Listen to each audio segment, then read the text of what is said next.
Not used to the technology. Let me try that again. Good morning. Good morning. I am Debbie Rehart, she, her pronouns, and I look forward to sharing leadership of today's service with the Reverend Bran Lennox. Whoever you are, wherever you live, whomever you love, whatever you do for a living, whatever creatures you have as pets, you are welcome at the Unitarian Church of Harrisburg. We invite you to join us for coffee hour following this morning's service, either downstairs in the common room or on Zoom. I invite you to take this moment to hold our space here as sacred by silencing your electronic devices and preparing yourself to be present. Online or in person, we are glad that you're here. We have chosen to bring ourselves here to this sanctuary today to gather as a community of faith. We join together in solidarity as a covenanted people who are drawn together by the promise of connection and the mysterious pull of the unanswerable. As seekers, wanderers, appreciators of nature, and creators of connection, our paths have converged today so that we might become present to the spirit that is worship. And so let us worship together. Let's rise and embody your spirit and join in singing. This is all creatures of the earth and sky, and when we sing Alleluia, what we're really saying is, hooray.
Let's reflect on these words by Ian Riddell.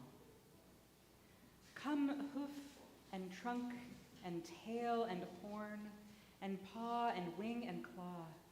Come bird and reptile, mammal born, all full of nature's law. Bring bark and crow and ribbit too, and silent stare and hiss. Bring purr and trill and warble too, and voice no ear can miss. We gather here each life and all to celebrate and sing, to honor creature, large and small. 'Tis holiness we bring.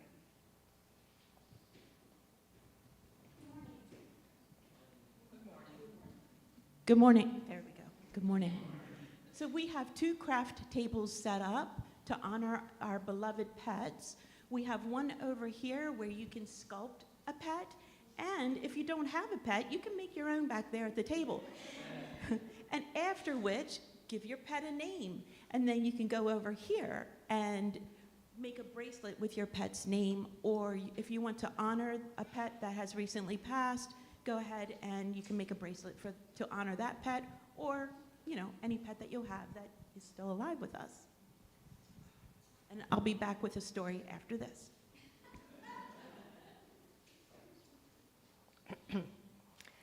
So anyone who knows me, even slightly, knows that animals are kind of my thing.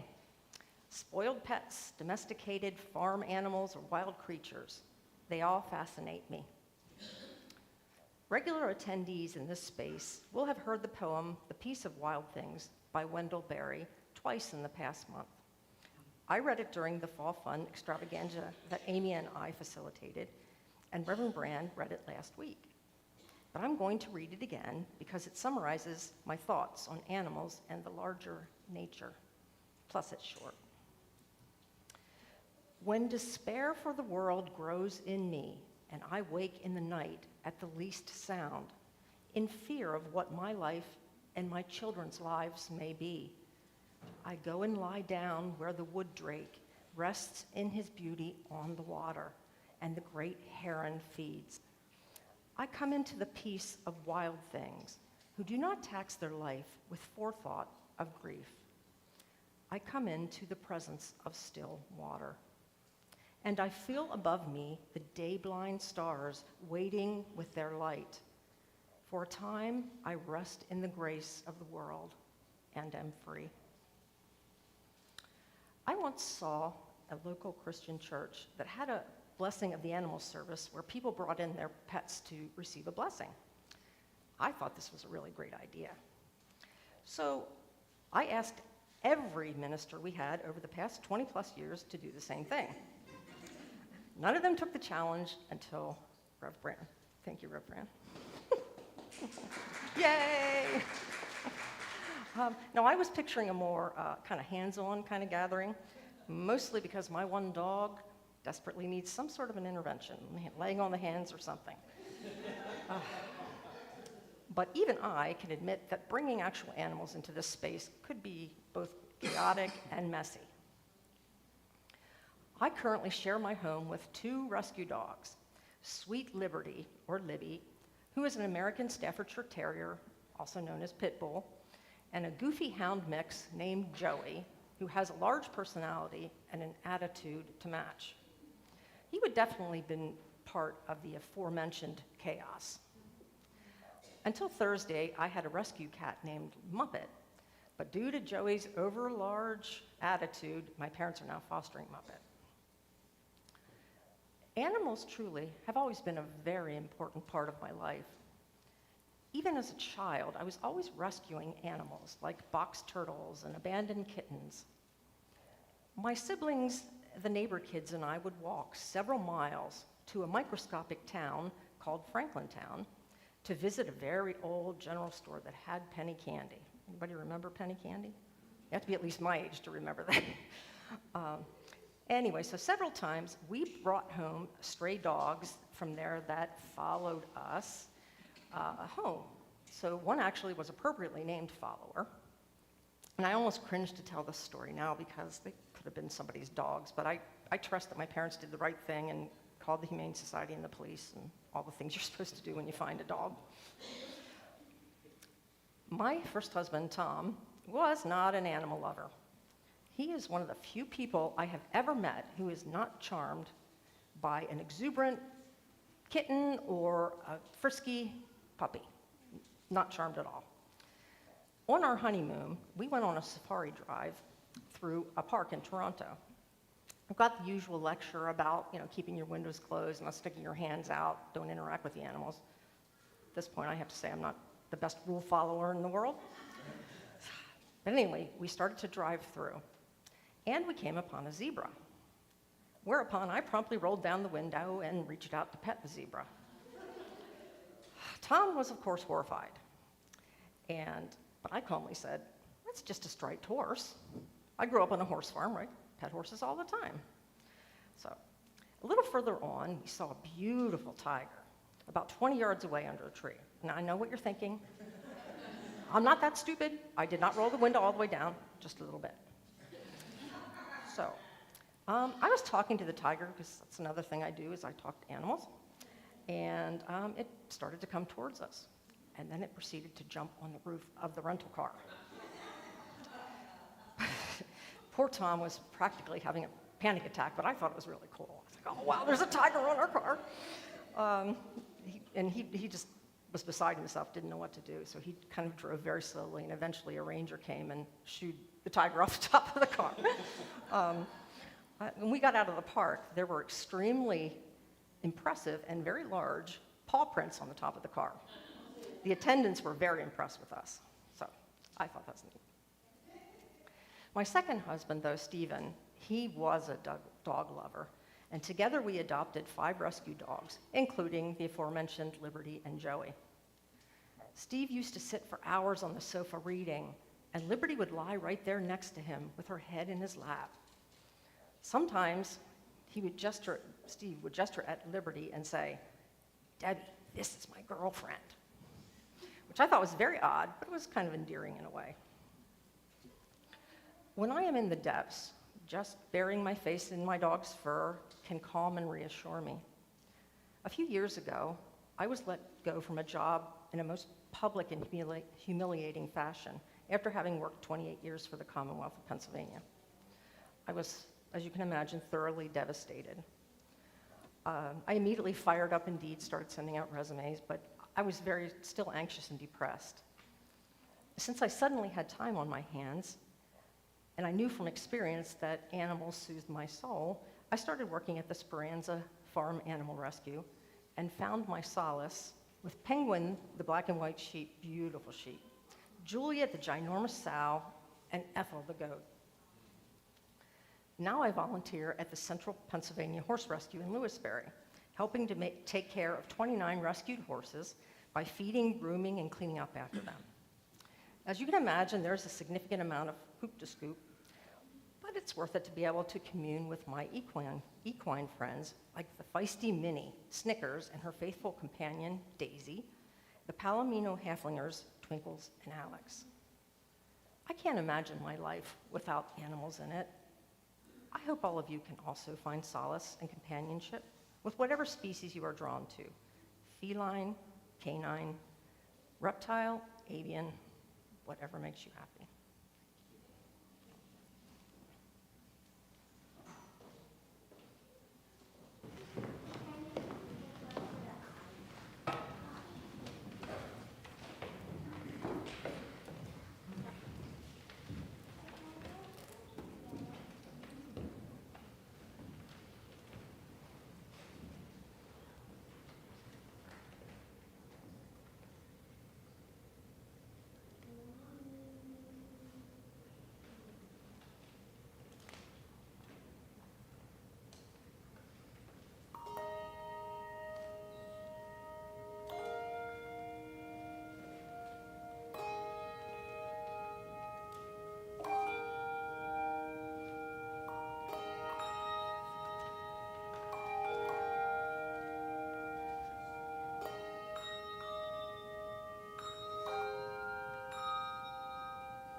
Good morning. All right, I have to fumble with some of my papers here. So this story was loosely adapted from a story that George Revis wrote when he was the assistant superintendent of the Cincinnati Public Schools in the 1940s. I share this story because it shows us how some things really haven't changed in the world of education. But before I begin, I need some volunteers.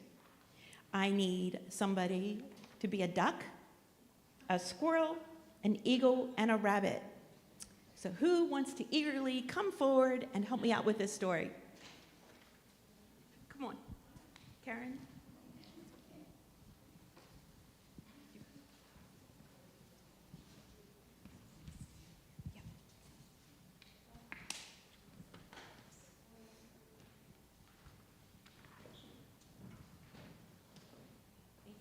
All right, if you all just want to stand over here, and then when I call on you, you can move to the middle.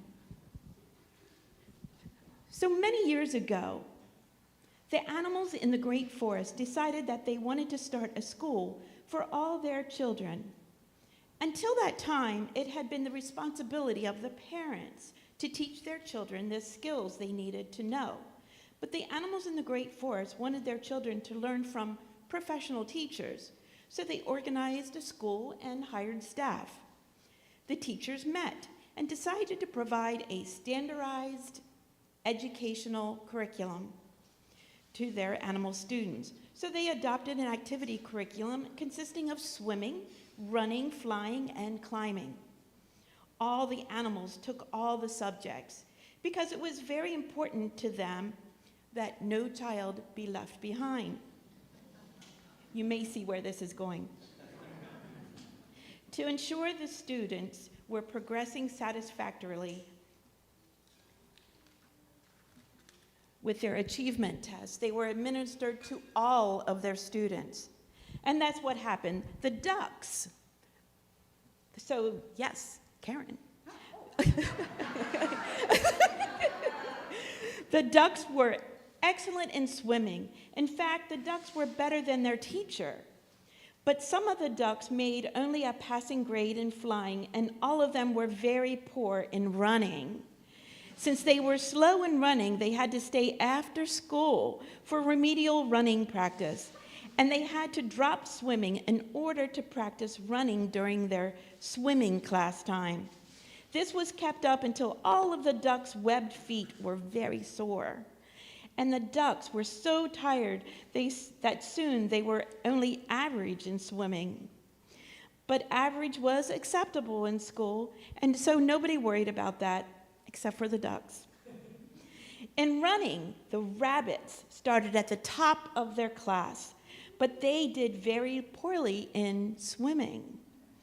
Also, the rabbits insisted on hopping around, and the teachers were very concerned about their hyperactivity. So they made the rabbits walk everywhere instead of allowing them to run and hop. And the rabbits had to come in early every day for special swimming class. Many of the younger rabbits developed severe fur problems because they were having to spend so much time in the swimming pool. I can feel that. Ugh. The squirrels were excellent in climbing and running. In fact, the squirrels were the best students at climbing the standardized tree. But they wanted to fly by first climbing the tree, then spreading their paws and gliding to the ground. That's the way squirrels fly. But in flying class, the teacher made them start on the ground instead at the treetop, and the squirrels were not mastering the course material. So every day, the squirrels had therapy. A flying therapist took the squirrels into the gym and made them do front paw exercises to strengthen their muscles so they could learn to fly the right way. The squirrels' paws hurt so much from this overexertion that some of them got a C in climbing. Some of the squirrels failed climbing altogether. Now, the eagles They were the problem children. In climbing class, the eagles beat all the others to the top of the tree, but they insisted on using their own way to get there and were quite stubborn about it. The eagles said that clearly it was the goal that mattered and that it was quite right for eagles to get to the treetop by flying. A strict behavior modification plan was developed for the eagles. Our animal friends may go sit down. I'll take your papers. Thank you so much.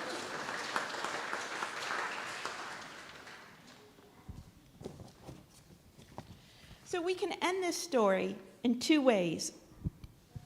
Sad to say, in some schools, we still make squirrel children try to learn to fly by flapping their paws, and we punish eagles for being defiant about the right to be themselves. But happy to say, in some schools, we enjoy all children for themselves. Each duck is a perfectly wonderful duck. Each squirrel is a perfectly wonderful squirrel. Each rabbit is a lovely rabbit, whether or not they choose to hop or skip or roll or walk. Each eagle is allowed to be an eagle, and we encourage each duck to swim, and not worry about learning to run. And the moral of the story is that an education system that expects everyone to achieve the same in all areas ignores the individual strengths and differences of students and ultimately destroys the potential of each individual.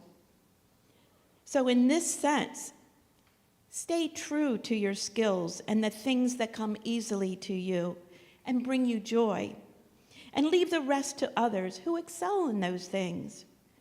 When we then live in a more perfect world? I think so.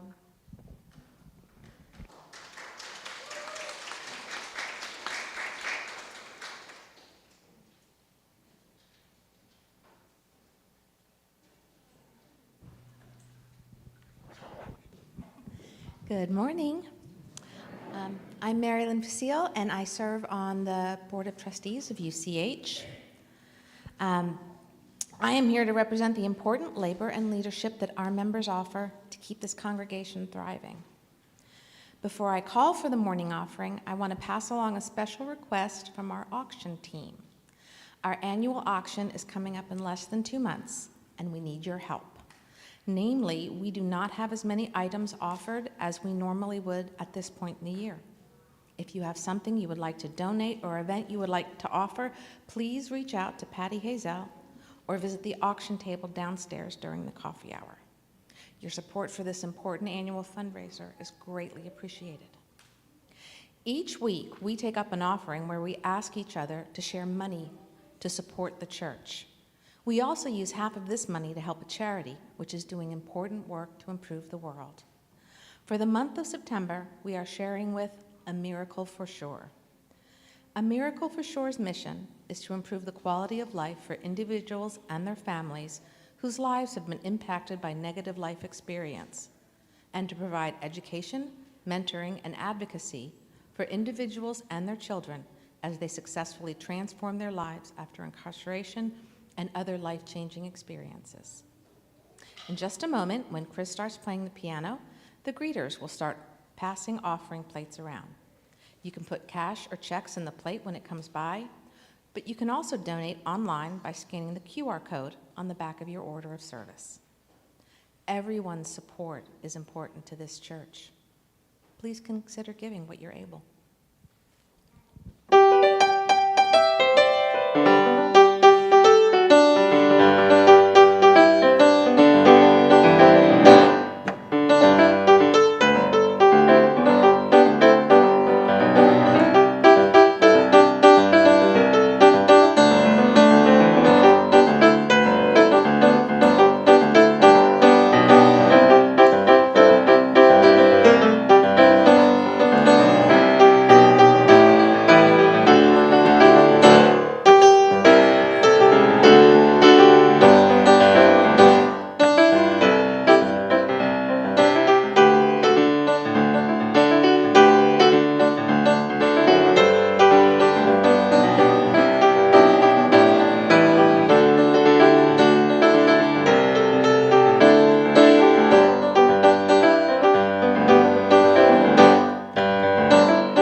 when we gather in community, it's important to remind ourselves and each other why we're here and what we've agreed to try together.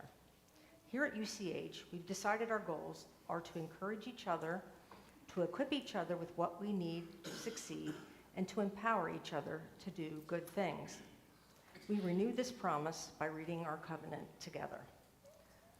Love is the spirit of this congregation, and service is our gift.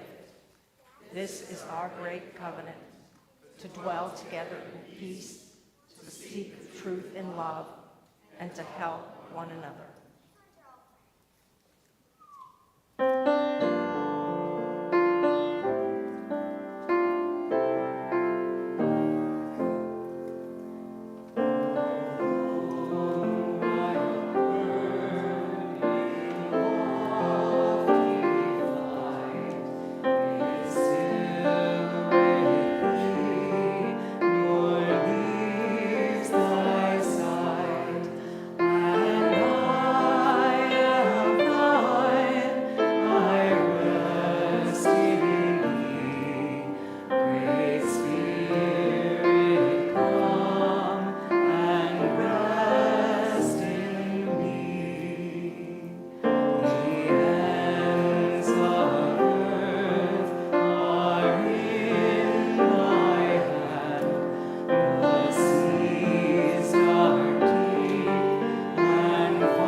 It is important to remind ourselves regularly that we humans are part of an ecosystem. Our ecosystem is the earthly representation of that great interdependent web that we Unitarian Universalists so love. We are born into this world. We eat, we wash, we pave roads and fly in airplanes. We apply bug repellent sporadically. We tend gardens, we tend animals, we donate to conservation projects, we generate trash, we plant trees, we keep bees, and eventually we die, and if we are buried, small creatures and microbes and fungi will help return our bodies to the earth to continue this great project of life. Humans can do harm to our ecosystem, but so can spotted lanternflies. Humans can do a lot to help our ecosystem when we choose to prioritize it. We live unique and highly specific lives, just like every animal. Sure, humans have developed a sort of existential unease thus far not observed in any other being, but I'm sure that this serves some kind of purpose also. It's important to be reminded of this for our own well-being so we don't forget to live in our bodies in this world. Animals can be amazing at helping remind us of our connection. My mother-in-law lights up when she watches the deer in the trees out behind her house. I had a congregant once who, during the COVID shelter-in-place, stayed grounded by watching the birds at her bird feeder. I know that on days when the world is scaring me and I don't want to go outside, my little corgis will remind me insistently that I must, in fact, join them outdoors. When I hear friends say with wistful love, "We don't deserve dogs," I like to remind them, we made dogs. It's a special sort of relationship. In many ways, we shape the world just as the world shapes us. How do we wish to be shaped? We know we are part of this glorious ecosystem, and each of us has a responsibility to care for it in our own ways. But did you know that each of us is also an ecosystem? That's right, your body is made up of many cells, and the line between which of those cells belongs to you and which of those cells is some kind of microbe can be pretty blurry. The bacteria which live in your digestive system and help break down your food for you also have an impact on your mood and your feelings. There are good bacteria on and in your body which fight off the germs which could make you sick. You have yeasts that are part of your skin system, and these too are teeny, tiny animals. There is a whole world inside of you. Not only are you part of the interconnected web, but the continuity of life doesn't stop where your body begins and ends. Inside and out, every one of us belongs to this earth. This past week, I've been celebrating the Jewish High Holy Days with my community. A few days ago, I got to participate in a ritual called Tashlich. Tashlich is when Jewish people throw stones into water to symbolize letting go of the mistakes and sins of the past year. In my synagogue, we also blow bubbles to symbolize what we want to put out into the world for the coming year. In my heart, the thing that is most sacred and must always be honored is our interconnectedness with one another and with our world. If you asked me to try to define the word God, that would be how I would describe it. I don't usually like to use the word sin, but in my life, I can translate sin as moments of lost connection. Times when the cut-off sense of self makes me act in harmful ways, whether to myself or to others. This year, when I threw my stone into the water, I was imagining that I was throwing away the barriers that keep me disconnected from others and the world. And then when I blew my bubbles, I was thinking about how the air from my lungs was being carried out into the sky. Every bubble was filled with a little bit of me and became a part of everything. Every time I breathe, my inner ecosystem has an exchange with the outer ecosystem. I can feel the reality of our connection there. We can be reminded of that important interconnection through rituals like Tashlich, when we spend time in nature, when we join in community, or when we interact with those animals that we hold most dear. Today, we will bless our companion animals because of all the ways that they bless us. They remind our hearts to love, our hands to help, and our minds to stay curious. Sometimes they teach us how to hold frustration without being unkind. They call us away from isolation and distraction and remind us to be present. And often, they teach us in grief that a beloved life, no matter how short, has the power to change our hearts forever. For all the gratitude, the joy, the laughter and tears and awakening to connection which our companion animals bring, let's engage now in our time of blessing. And how this is going to work is that Corey and I will stand here on either side of the front. And if you have either a token of one of your beloved animals, if you have, or more, if you have a photo of your beloved animals, or if you'd just like to come tell us your animals' names, we will offer a blessing over the animals in your life.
I feel so honored by all of the beautiful beings you've all just shared with me. I feel a special kind of joy in this room right now.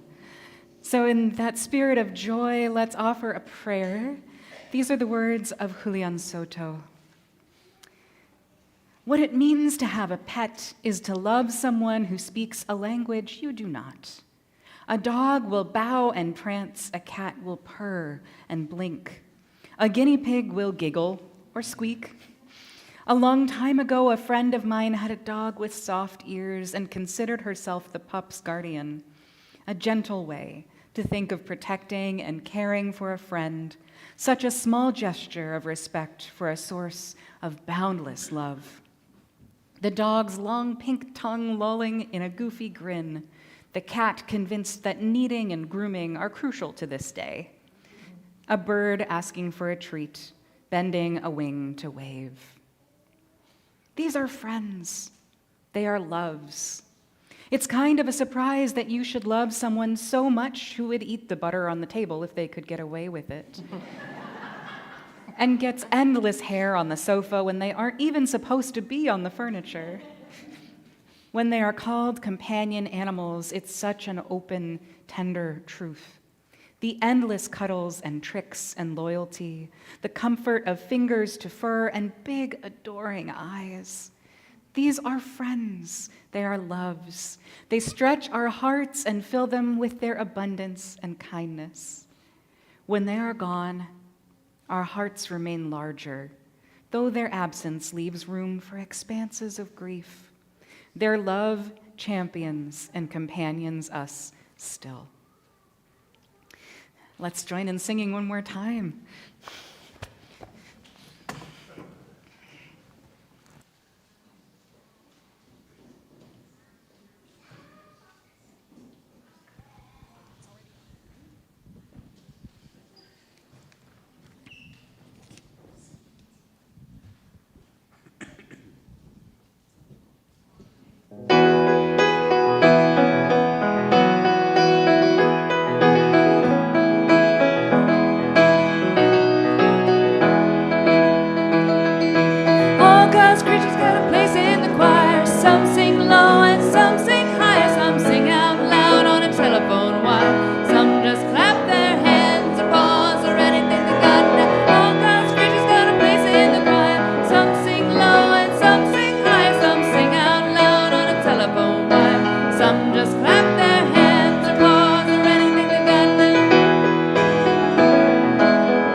Listen to the bass, that's the one on the bottom where the building croaks and the old hippopotamus moans and groans with the big to-do and the old cow just goes moo. God's preachers got a place in the choir. Some sing low and some sing high. Some sing out loud on a telephone wire. Some just clap their hands or paws or anything they've got now.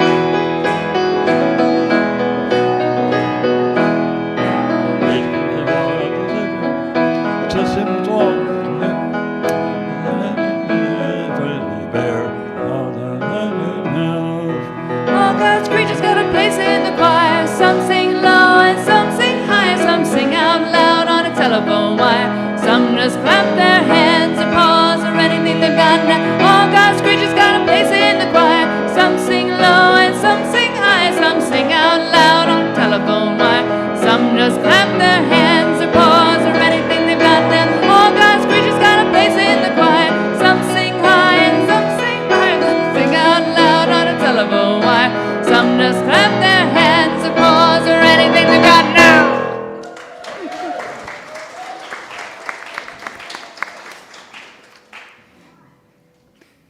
These words of benediction are once more from Ian Riddell.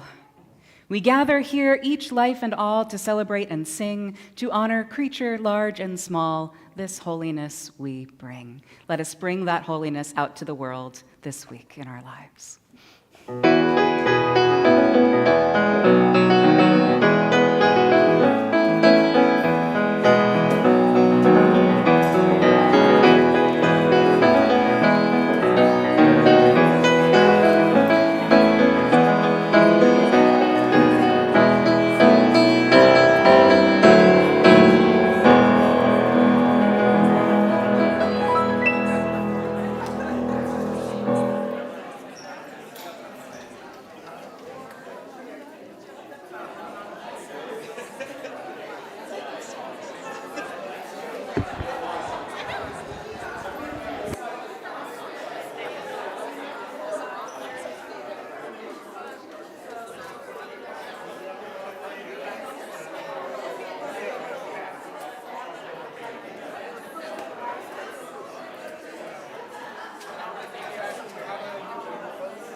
Yeah, and I'm testing this microphone now, and it seems to be working fine. Can you hear me, Linda? Because I'm playing with the microphone here and seeing if anybody can hear me. Well,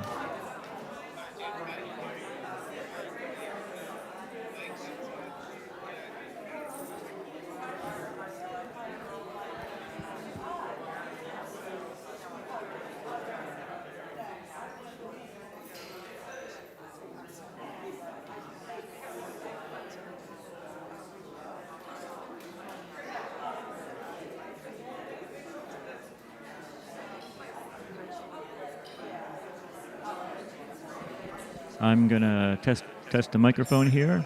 And how is it sounding? Sounds fine. That sounds fine?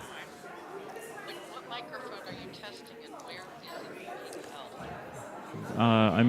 I'm in the back, and I'm using the handheld microphone that the song leader was using.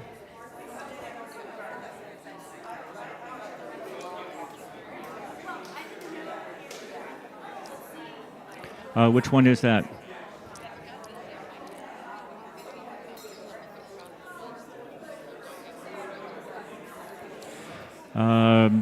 That's very possible. Yeah, that's true. I turned it up in the house so that people can hear it better, but doesn't it sound louder to you also then?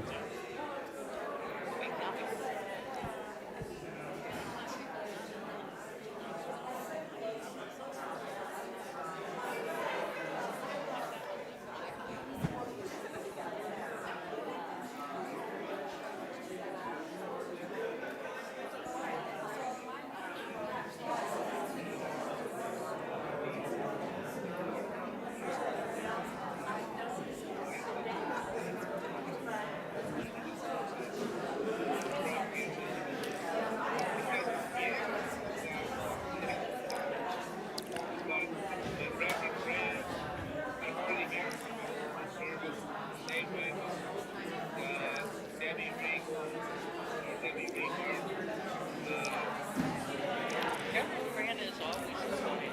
Yeah. Even though it's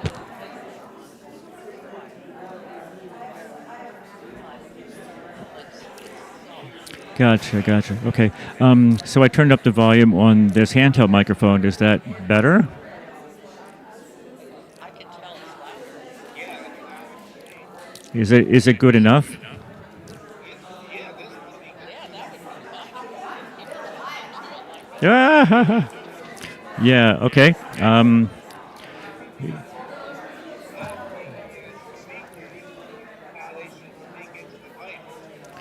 Well, they should, but I can also adjust for that.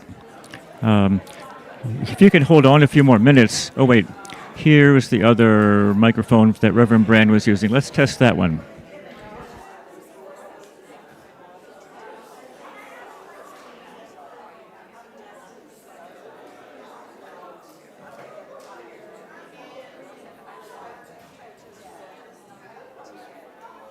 One of the handheld, one of the face mics. Can you hear me?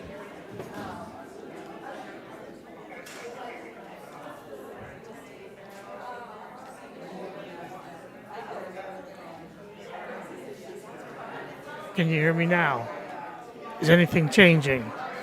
Is it getting louder, softer?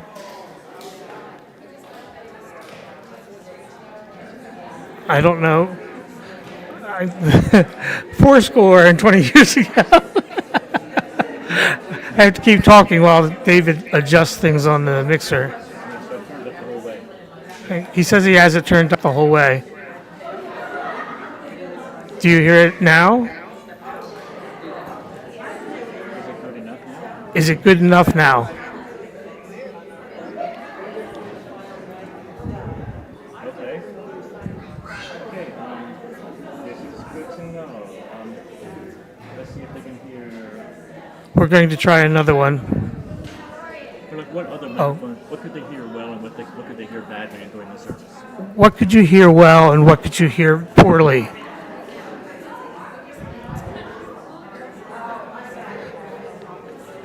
It's kind of crazy for me to listen. Okay. Could you hear the bell choir? Could you hear the congregation singing? Could you hear Debbie?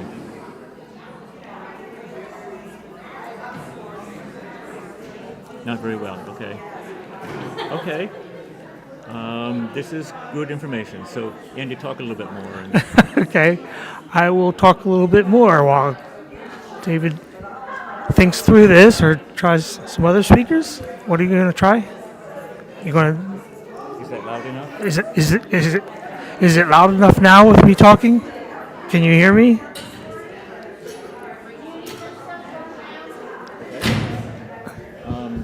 Let me try. He's What? talking right into it. Oh, yes, I'm talking right into it. Just, I'm going to try something else for a second. Right, David's going to try something else. Hold on a moment.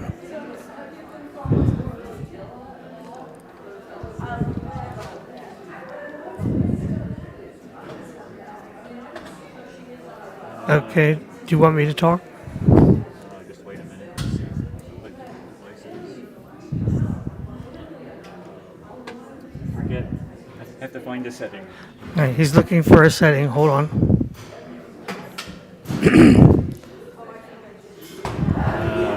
Okay. All right, does that make a difference? He's turned up one of the volumes on the microphone.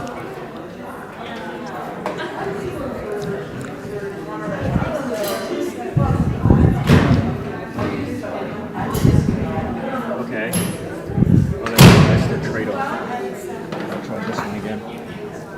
So how does this one sound now?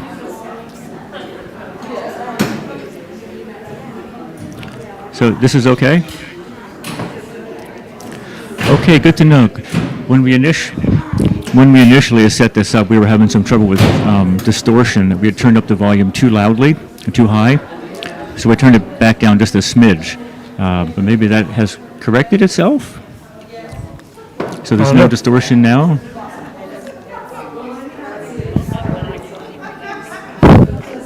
Okay.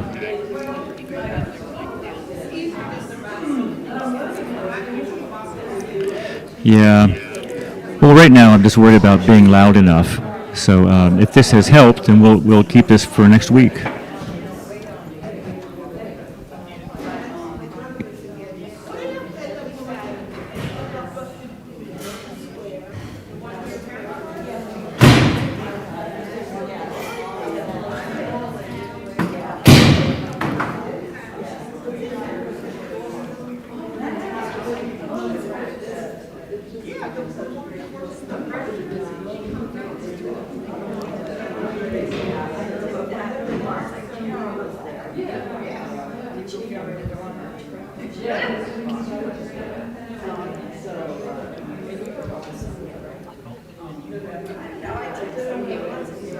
Okay.